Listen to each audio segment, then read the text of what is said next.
Todo esto te lo pido en el nombre de Jesús. Amén. Bueno, pues vamos a comenzar hoy con esta lección, que es donde nos hemos quedado. Y bueno, tiene que ver con la parte, hemos estudiado qué es el Evangelio, ya nos ha quedado, o algunos de ustedes ya lo tenían claro, qué es el Evangelio. Hemos estado estudiando acerca de que el Evangelio, pues es la noticia de salvación, es la noticia de que somos malos, que pues Dios nos ayuda, salvándonos, nos rescata de la muerte y nos lleva hacia la vida. Hemos estado estudiando acerca de esto, hemos estado estudiando acerca de que el Evangelio es el poder de Dios para salvación, es la buena noticia de Dios, es que nosotros debemos tener una respuesta al Evangelio, que es el arrepentimiento y es la fe, que hemos visto que si nosotros no tenemos fe, pues es imposible que agrademos a Dios, y si no hay arrepentimiento, entonces no hay evidencia de salvación. Realmente solamente pues hemos cambiado de dogmas y de doctrina. Y en esta lección vamos a ver lo que es una vida guiada por el Evangelio, porque ahora lo que hace el Evangelio es que ahora va a empezar a guiar mi vida, va a empezar a ser la guía que yo tengo, va a ser lo cual voy a determinar, con base en lo que la palabra de Dios enseña, voy a determinar mis decisiones, voy a determinar lo que yo hago, voy a determinar lo que yo soy, ¿sí? El ser salvo no es una licencia para el pecado. El conocer a Dios no me da ahora de pensar, bueno, pues ahora estoy bajo la gracia, ya no estoy bajo la ley, no hay ninguna obra que yo pueda hacer que me pueda salvar, no hay nada que yo pueda hacer para perder mi salvación, pero eso no quiere decir que yo puedo vivir una vida desenfrenada. Una de las críticas más grandes que se tiene hacia los que creemos en la predestinación es que gente piensa que nosotros lo que enseñamos es que una vez que eres salvo, para siempre salvo, y eso es una verdad, pero no implica que una persona que es salva ahora pueda hacer lo que quiera de su vida, al fin y al cabo se verá el cielo. Una persona que es salva es una persona que ha sido regenerada, una persona que ya no piensa como pensaba antes, una persona con una naturaleza nueva, una persona que no vive de esa forma. Lo que está haciendo es engañarse a sí misma. Una persona que piensa, ya como soy salvo, ahora hago lo que yo quiera, al fin ya tengo mi ticket, tengo mi boleto para el cielo, ahora puedo hacer lo que yo quiera. Eso es una evidencia de que no es salvo, ¿sí? Porque Hebreos dice que sin santidad nadie verá a Dios. Entonces lo que creemos nosotros es que quien obra el proceso de santificación es Dios. Sí, según Judas, que dice que poderoso es Dios para guardarnos sin mancha y sin caída, a fin de presentarnos delante de su Padre. Entonces, ¿qué es el proceso de santificación? Es un milagro en el cual Dios saca a un ser humano caído, lo saca del mundo, lo atrae hacia Él y después lo pone nuevamente en el mundo, pero ya con una naturaleza regenerada, y lo va a guardar del mundo y lo va a guardar de volver a la esclavitud del pecado, ¿sí? Entonces, creer que la salvación no se pierde no es sinónimo de creer que entonces puedo hacer lo que yo quiera. En ese sentido, nuestros hermanos arminianos que creen que la salvación se pierde, en muchos sentidos hay cosas que admirar en ellos, que algunos de ellos se esfuerzan por vivir en santidad, ¿sí? Al final es un esfuerzo producido por el Espíritu Santo, pero es bueno tener siempre en mente que el hecho de que somos salvos es algo que debe verse reflejado en esto, en una vida de arrepentimiento, en una vida de fe y en una vida que es guiada por el Evangelio. Ahora mis decisiones van a ser guiadas por el Evangelio. Uno de los frutos del Espíritu, dice Gálatas 5, que el fruto del Espíritu es amor, gozo, paz, paciencia, benignidad, bondad, fe, mansedumbre y templanza. Pero hay estos dos elementos del fruto del Espíritu, son quizá la benignidad y la bondad, quizás son los dos elementos del fruto de los cuales menos se habla, ¿sí? O sea, porque el amor pues es algo muy popular, el gozo es algo que todos queremos, o sea, todos queremos estar contentos, lo asociamos con felicidad, lo asociamos con eso. La paz, bueno, ¿quién no quiere paz? ¿No? O sea, todos queremos estar en paz, ¿sí? Los demás, pero lo que es la benignidad y la bondad, lo leemos y decimos, pues hay que ser benigno, no sé qué es ser benigno, pero pues hay que serlo, ¿no? Y cuando te preguntan, oye, ¿qué es ser benigno? Pues es ser bueno, no es ser buena onda, y no tiene nada que ver, no tiene que ver con eso. La benignidad tiene que ver en el trato que yo tengo con mis semejantes, ¿sí? Eso es ser una persona benigna, una persona que trata correctamente a sus semejantes, que no abusa de ellos, que no los maltrata, que no... una ilustración sencilla, viene una persona, un mesero te atiende y nosotros simplemente damos la vuelta y no damos ni siquiera las gracias, no estamos mostrando la benignidad. Pero la bondad es distinto, la bondad tiene que ver con imitar a Dios, ¿sí? Dios es bueno, nosotros no somos buenos por naturaleza, pero debemos crecer en bondad, es decir, debemos crecer en parecernos en la parte de bondad de Dios, pero bajo los parámetros que Dios establece. Yo no puedo ser buena persona si yo acepto un cohecho, si yo acepto corromperme, ¿sí? Es más, yo no soy bueno si, pongo una ilustración, en el trabajo llega una persona que están a punto de despedirla, y si tiene un retardo más, a esa persona la van a despedir, ¿sí? Y tú dices, ok, y te habla casi llorando y dice, por favor, checa por mí, porque si tengo una falta más me corren. Y tú dices, ok, lo voy a ayudar, voy a ser bueno. Y te dice, oye, qué buena onda eres, qué buena persona eres. Un joven que un compañero suyo le ruega, déjame copiarte en el examen o pásame la tarea por favor, porque si no voy a reprobar el año o el semestre. Y tú dices, ok, yo soy buena onda, se lo voy a pasar. Eso no es ser bueno, eso es ser corrupto.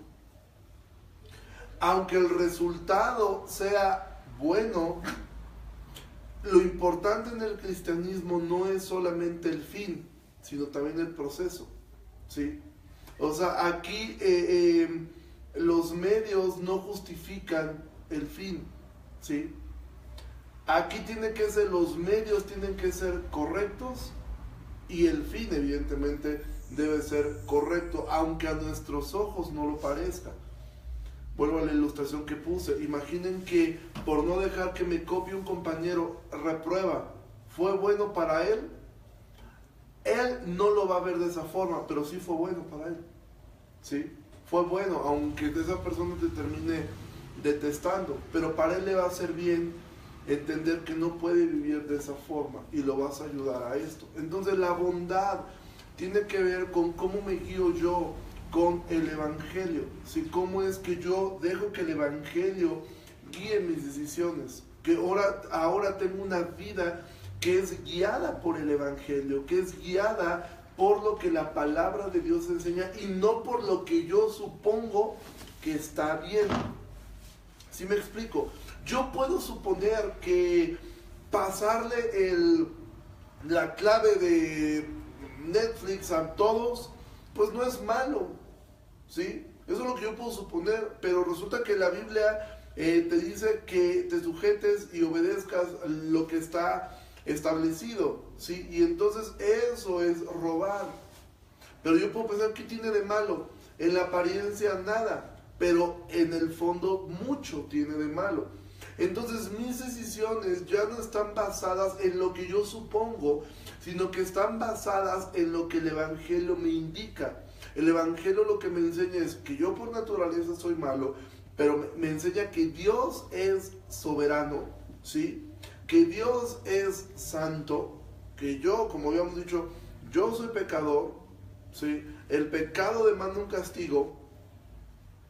Cristo es mi única esperanza y una vida centrada en Cristo va a ser una vida de arrepentimiento y de fe. Entonces, si el Evangelio me enseña estas 6 cosas, el estudio correcto del Evangelio, y esto es algo que sería bueno que lo memorizáramos todos, el Evangelio es, no podemos separar estos 6 principios. Dios es soberano, Él hace lo que quiere, cuando quiere, donde quiere, porque Dios es soberano, ¿sí? Dios es santo, Dios no soporta el pecado, Dios no tolera el pecado, Dios no hace en poco el pecado. La paga del pecado exige un castigo. Cristo vino a tomar mi castigo, si creo en Él, ¿sí? Y esa es mi única esperanza, creer esto. Entonces, yo debo mirar esto, y vamos al libro de Romanos, capítulo 6, porque Pablo se anticipa a una pregunta natural que mucha gente puede tener, de decir, bueno, pues si yo ya soy salvo, pues ya para qué me preocupo, al fin ya me voy al cielo, y pues ya fui salvo, ya creo en Cristo, porque pues yo creo que existe. Pero Pablo dice, Romanos 6, versículo 1, ¿qué pues diremos? ¿Perseveraremos en el pecado para que la gracia abunde? En ninguna manera. Porque los que hemos muerto al pecado, ¿cómo viviremos aún en él? Entonces, ¿perseveramos en el pecado? No, no perseveramos. Esto no es sinónimo de pensar, nunca peco. El cristiano peca, pero no persevera en el pecado, ¿sí? La diferencia entre que un ser humano se caiga en el lodo, un humano puede caer en el lodo, pero solamente un puerquito se revuelca en el lodo, ¿sí? Esa es la diferencia entre los humanos y los puerquitos, ¿sí? Nosotros nos podemos caer, pero solamente los inconversos se revuelcan en el pecado y lo siguen practicando, perseveran en el pecado. Dice, de ninguna manera, porque ya no vivimos en el versículo 3, ¿o no saben que todos los que hemos sido bautizados en Cristo Jesús, hemos sido bautizados en su muerte? Porque somos sepultados juntamente con Él para muerte por el bautismo, a fin de que como Cristo resucitó de los muertos por la gloria del Padre, así también nosotros andemos en vida nueva. Porque si fuimos plantados juntamente con Él en la semejanza de su muerte, así también lo seremos en la resurrección. Lo que hacemos nosotros cuando hemos sido bautizados es una ilustración de la muerte de Cristo en nosotros. Hemos muerto y resucitamos a una nueva vida, ¿sí? Sabiendo esto, que nuestro viejo hombre fue crucificado juntamente con Él, para que el cuerpo del pecado sea destruido,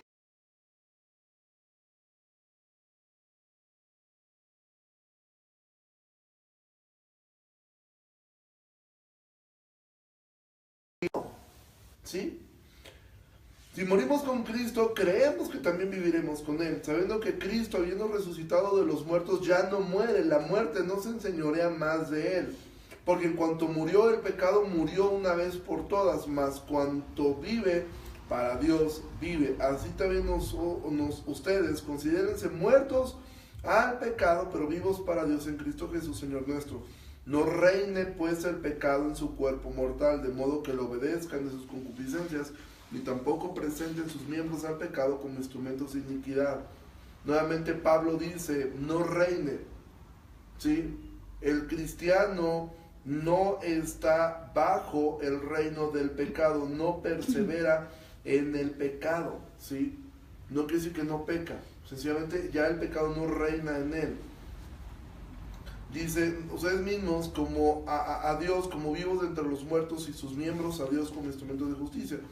Porque el pecado no se enseñoreará de ustedes, pues no están bajo la ley, sino bajo la gracia. Entonces, a la gente le encanta quitar estas últimas palabras, ¿sí? Estas 7 últimas palabras, toda iglesia dice, ya no estamos bajo la ley, sino bajo la gracia, pero no leen todo lo anterior, ¿sí? Solamente se enfocan y parece que es como si hubieran tomado un plumón y hubieran rayado todo lo que Pablo ha dicho y nada más, no estoy bajo la ley, sino bajo la gracia. Sinónimo, Dios me pasa todo. O sea, es rayar todo. Entonces cuando la iglesia se enfoca en, ya no es bajo la ley, sino bajo la gracia, y es como dar un permiso a que la gente pueda hacer lo que quiera, y entonces no juzgues, no digas nada contra el que está haciendo las cosas mal. ¿Por qué? Porque estamos bajo la gracia, ya no estamos bajo la ley, y se olvidan de todo lo que Pablo acaba de decir, que para estar seguro de que estoy bajo la gracia y no bajo la ley, no es porque yo lo piense o porque alguien me lo dijo, es porque el pecado no reina en mí, porque ya no soy esclavo al pecado y porque no persevero en el pecado. Cuando estas tres cosas ocurren, que yo estoy muerto al pecado, no persevero en el pecado no reina en mí, no soy esclavo al pecado, entonces tengo la seguridad de que vivo bajo la gracia. Si no vivo bajo la ley, ¿y por qué seré juzgado? Por la ley. ¿Qué va a ser lo que Dios va a juzgar en los hombres? El pecado, el quebrantamiento de la ley, ¿sí?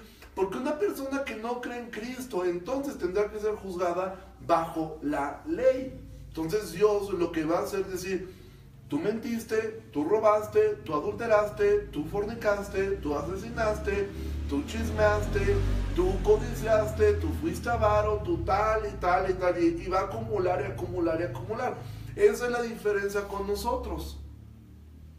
Nosotros no vamos a ser juzgados por la ley, ¿sí? Vamos a ser, ya fue juzgado nuestro pecado en Cristo, y nosotros no vamos a tener un juicio en el cual Dios nos va a echar en cara lo que hicimos. No, ¿por qué? Porque eso ya fue pagado en la cruz. Ya Cristo lo cargó. ¿Sí me explico?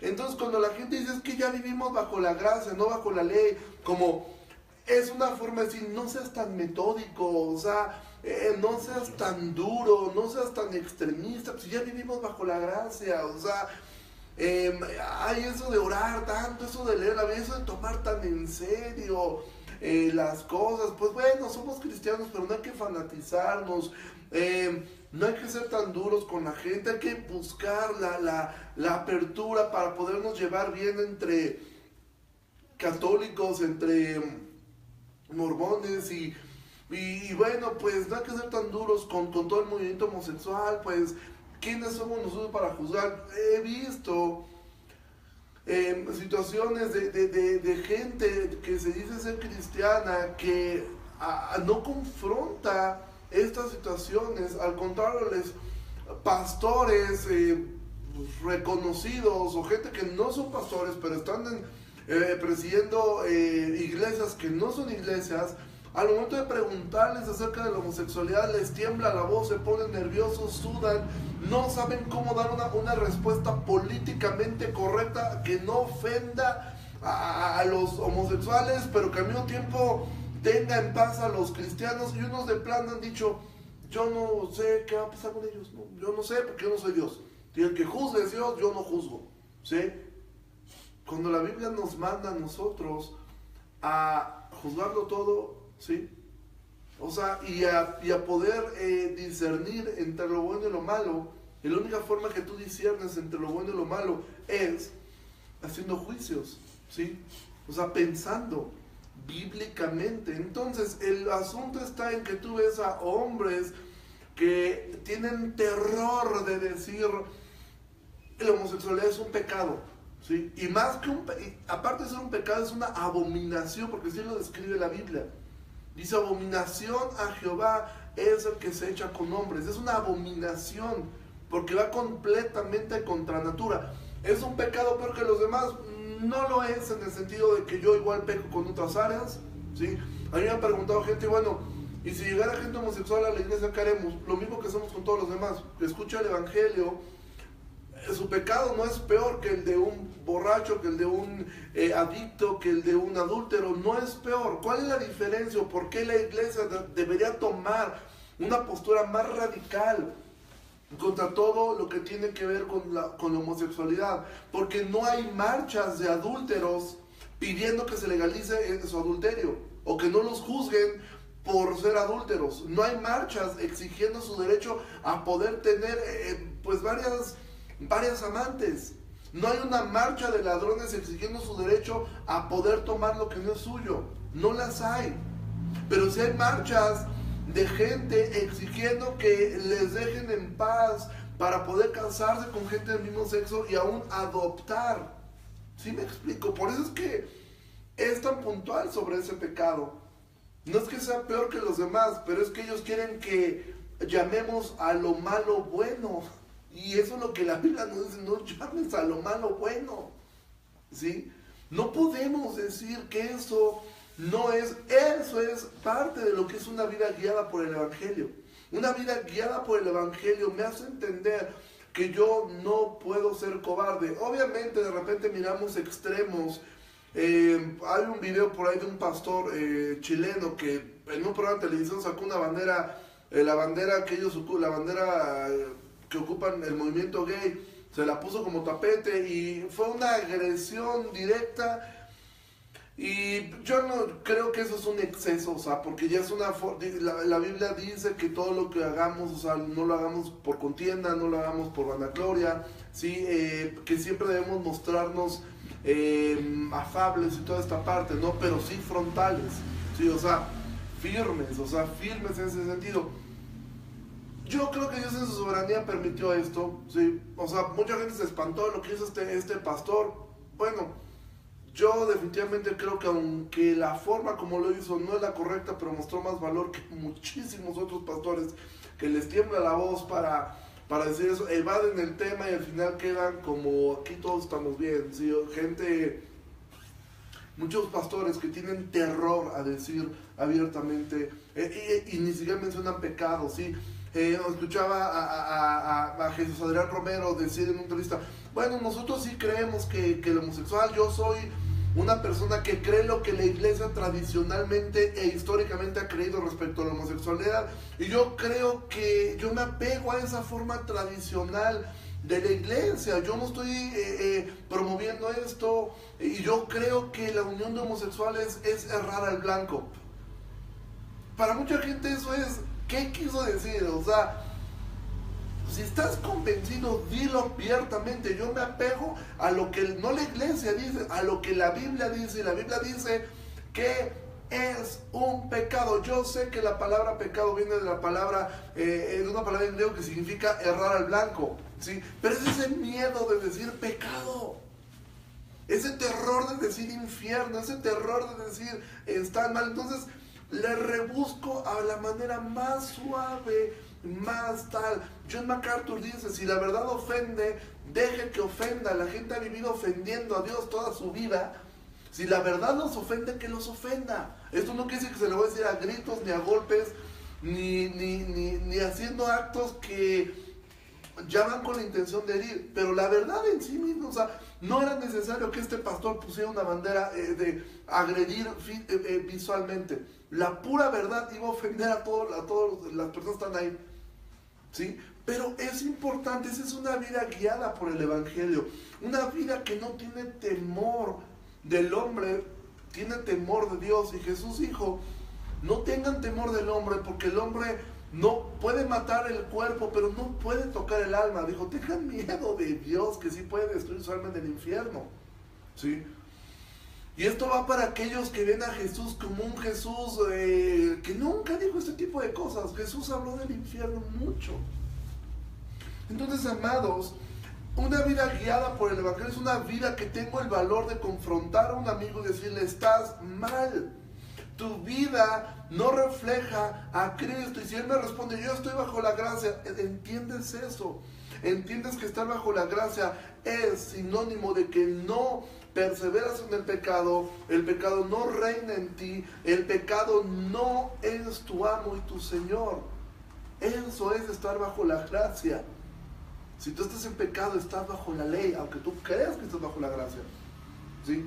Entonces, esto Pablo lo pone, y aprendemos de esto, que la fe en Cristo no solamente nos perdonó nuestros pecados, sino que nos dio una naturaleza completamente nueva, con la cual nosotros tenemos al Espíritu Santo, el cual nos va a ayudar a poder cambiar. El pecado, amados, es una afrenta contra Dios, pero es imposible. De hecho, nosotros no podemos decir que no pecamos. Juan dice que seríamos mentirosos si dijéramos que no pecamos. Todos pecamos. ¿Qué es lo que caracteriza a un cristiano?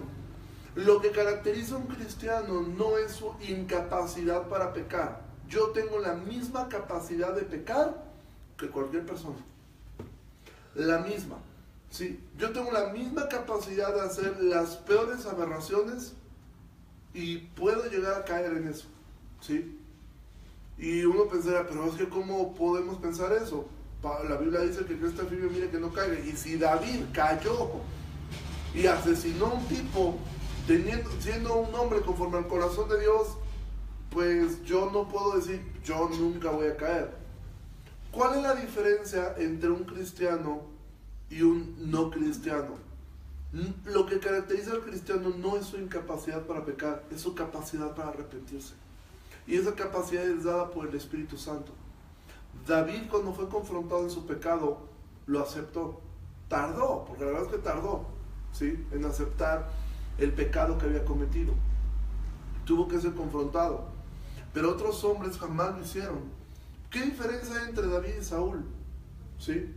Si uno mira el pecado de Saúl y el pecado de David, a mis ojos es muchísimo peor. Saúl fue juzgado por no atreverse a matar a un rey. Y David fue perdonado de haber matado a un hombre justo. ¿Sí? Entonces, oye, a mis ojos hasta es más boloso al punto. Mostró más bondad Saúl de no matar a ese rey. Pero el punto es que era una orden de Dios. Y la diferencia entre Saúl y David fue que Saúl jamás se arrepintió. Y los pecados de Saúl, a mis ojos, quizás no serían tan graves. ¿Cuáles son sus pecados? Perdonarle la vida a un rey, quedarse con unas vacas y sacrificar adelantándose a Samuel. Esos fueron sus pecados.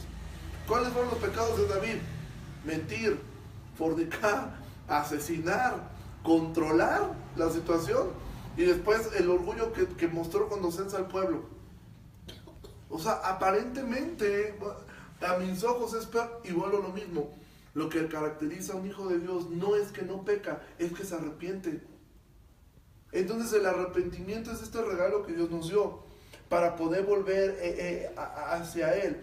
Entonces Dios nos da una nueva naturaleza que tiene esa capacidad. ¿Por qué razón?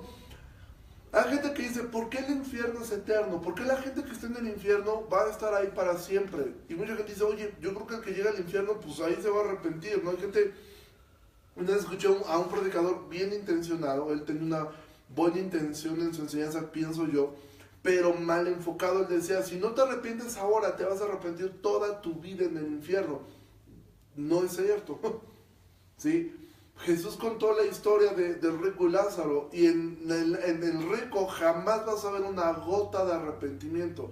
Sigue siendo el mismo hombre soberbio, envuelto en llamas, pensando que Lázaro seguía siendo su chalán, porque le dice, manda a Lázaro que me traiga agua. O sea, el tipo no le caía el 20 que ya él estaba hundido en la miseria, y Lázaro, pero en su mente no regenerada, él nunca ofrece ni siquiera una disculpa a Lázaro por cómo lo trató. Al contrario, 2 veces intenta darle órdenes.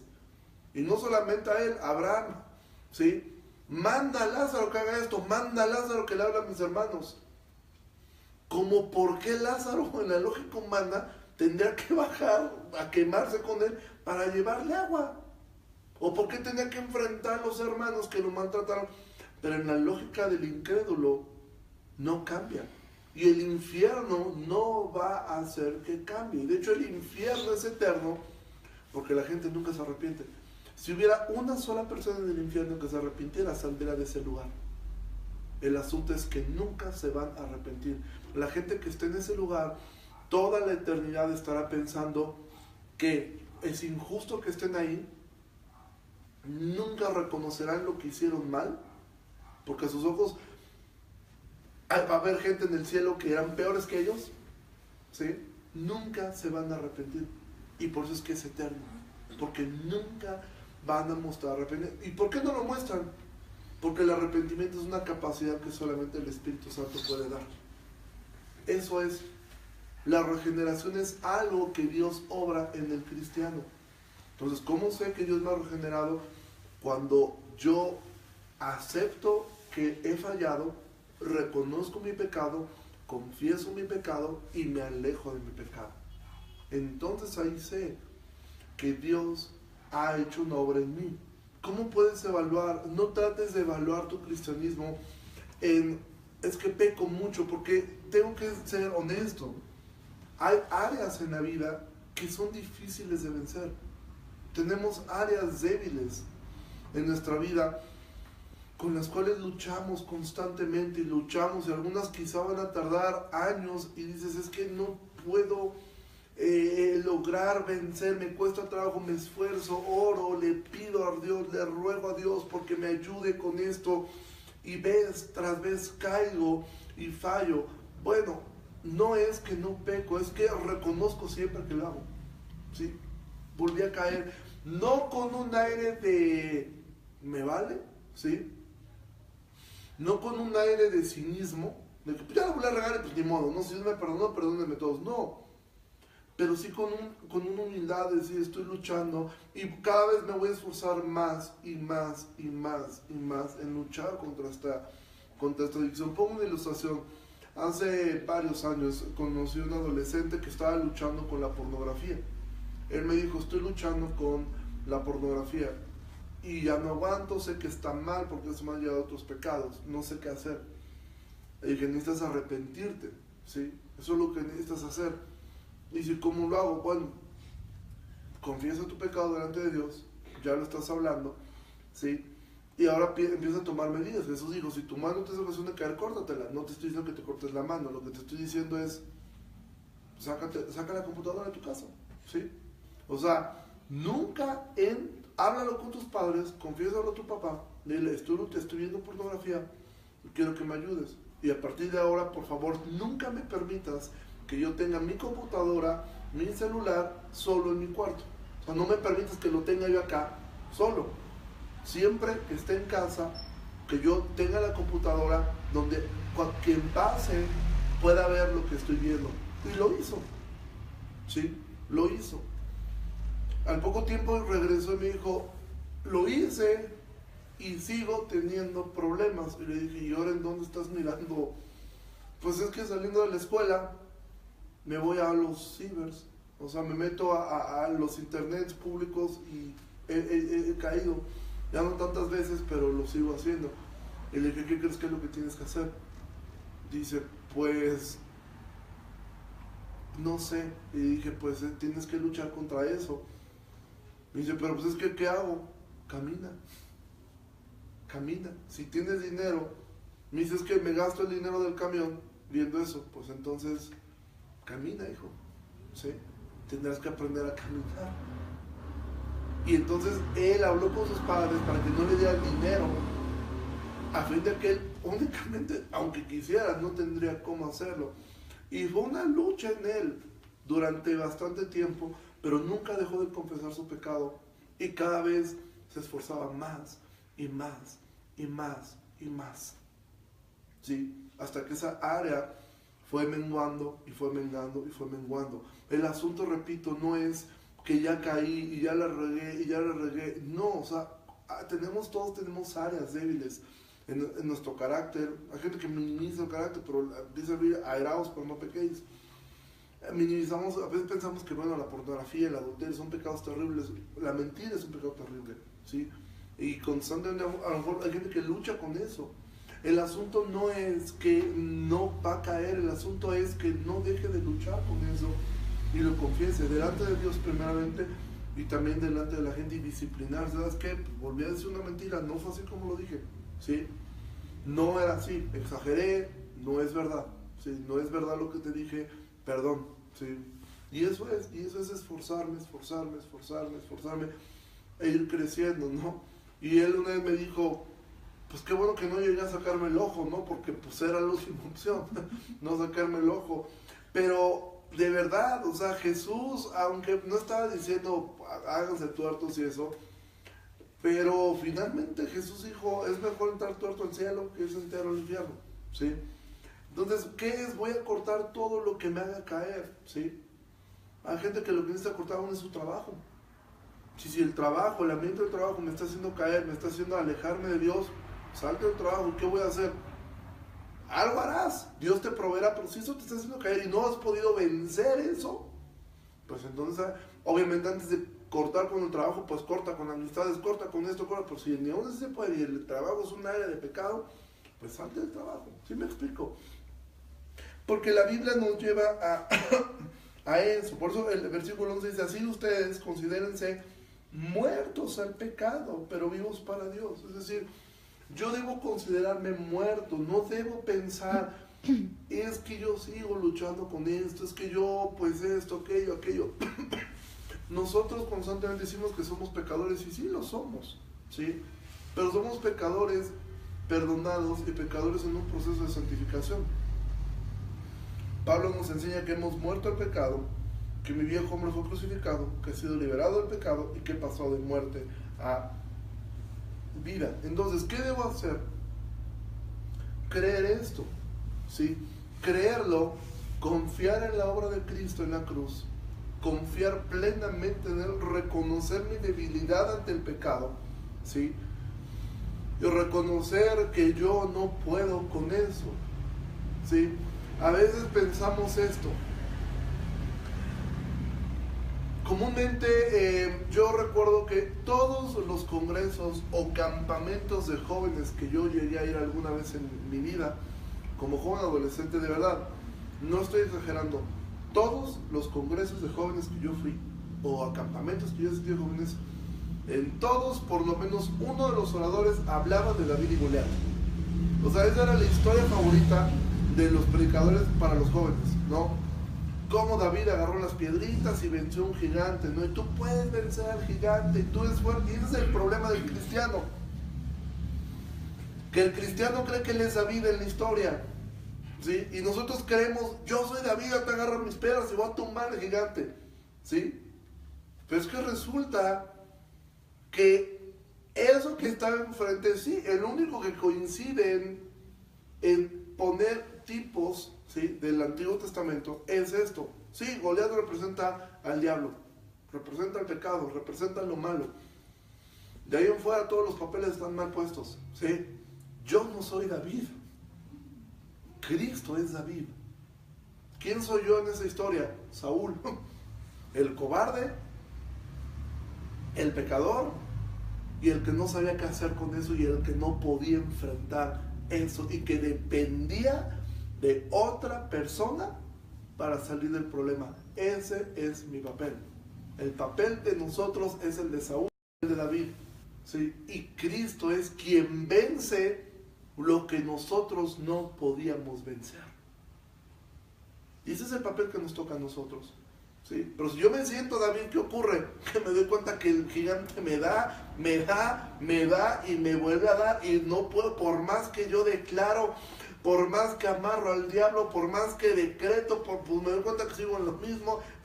¿Por qué? Porque yo no soy David, yo soy Saúl, el que tiene que clamar porque alguien venga y me saque del problema en el cual estoy.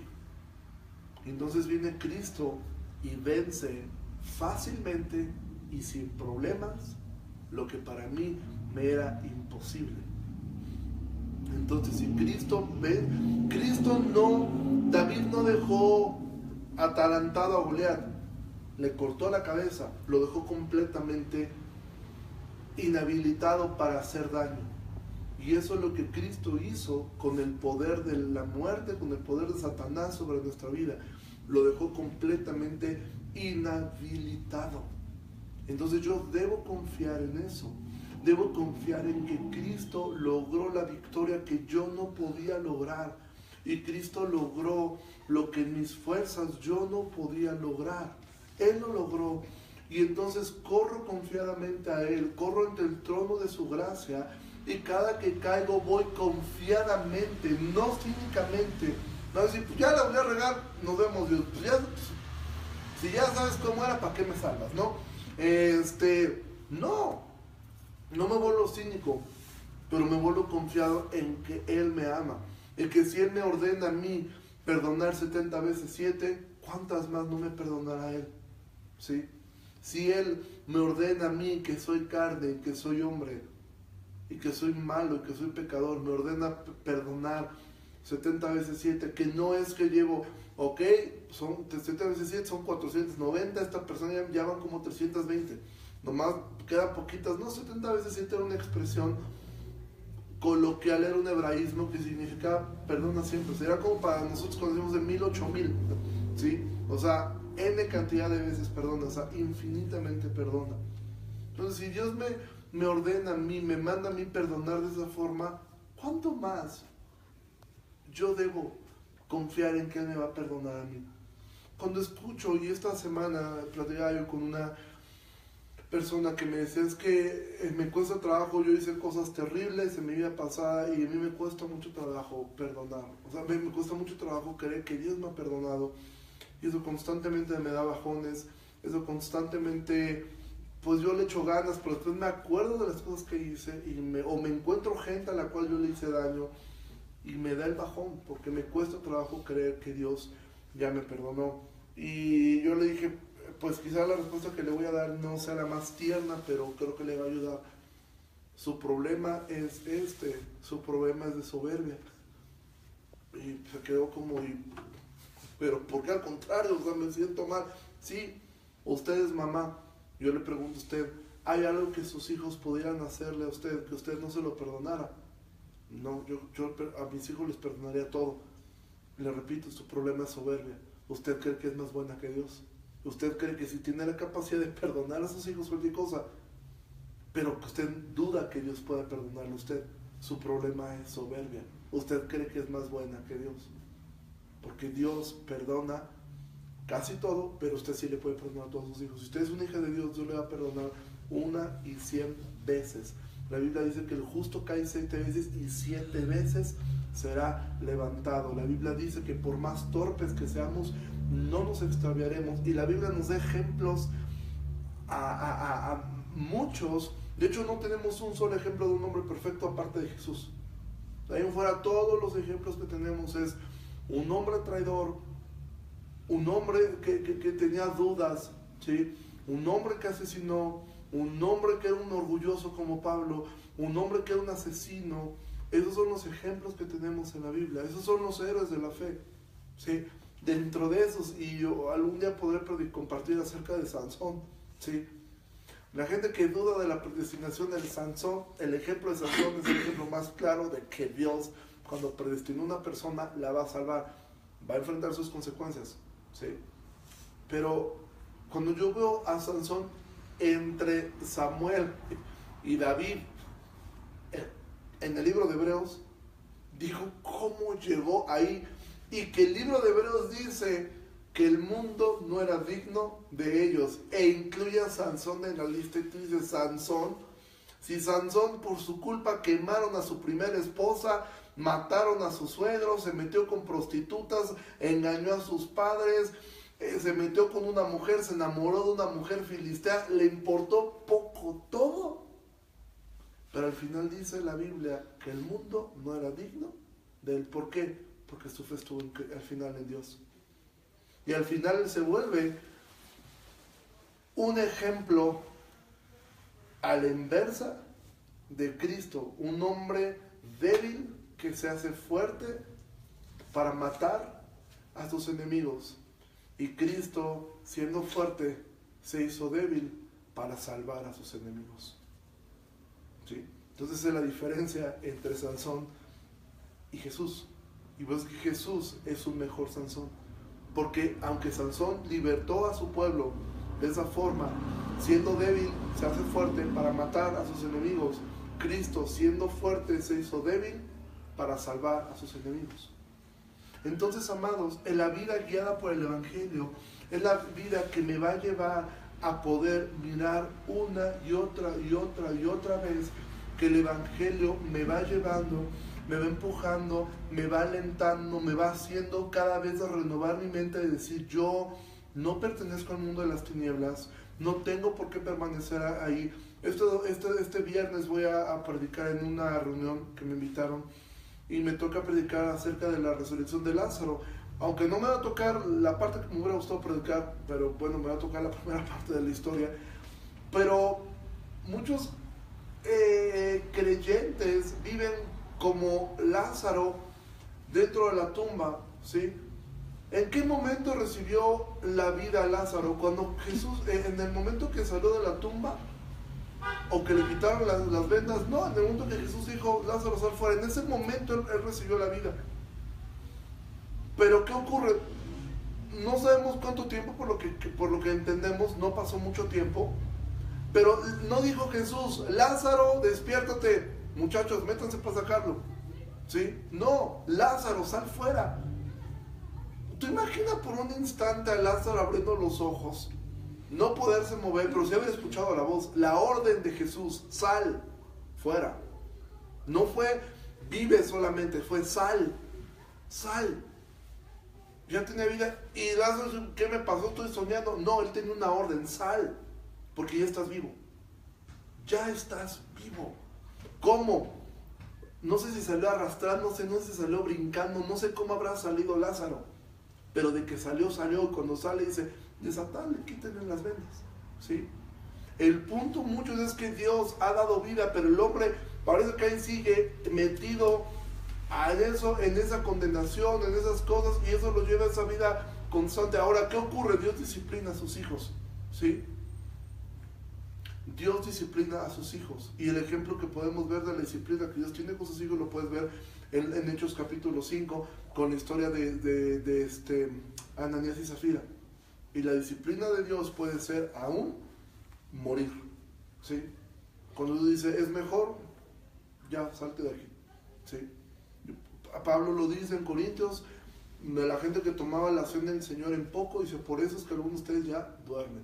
Si ocupa esa palabra, dando a entender que no es que hubieran ido al infierno, sino que Dios los había tenido que disciplinar de una forma muy severa, al grado de sacarlos del mundo. Entonces, amados, la vida guiada por el Evangelio es la vida que me lleva a confiar en la obra de Cristo, pero a no vivir en el pecado, ¿sí? A entender que tengo una naturaleza nueva, una naturaleza regenerada que me lleva a cambiar. Si yo no puedo mirar eso en mi vida, entonces debo clamar a Dios por misericordia, debo clamar a Él por clemencia, porque si yo no veo eso en mi vida, no estoy viendo, no me puedo creer solamente en el último párrafo de Romanos 6, ¿sí? Ya no vivo bajo la ley, vivo bajo la gracia, sí, pero no se me puede olvidar que vivir bajo la gracia significa que el pecado no reina en mí, que no persevero en el pecado, que no soy esclavo del pecado, ¿sí? Ahora pasé de muerte a vida. Entonces eso es la vida guiada por el Evangelio, y eso es a lo que nosotros debemos llegar, y eso es a lo que nosotros constantemente nos esforzamos. No somos perfectos, pero sí nos arrepentimos, ¿sí? Sí nos arrepentimos y sí caminamos en ese arrepentimiento, ¿ok? Entonces, bueno, vamos a orar.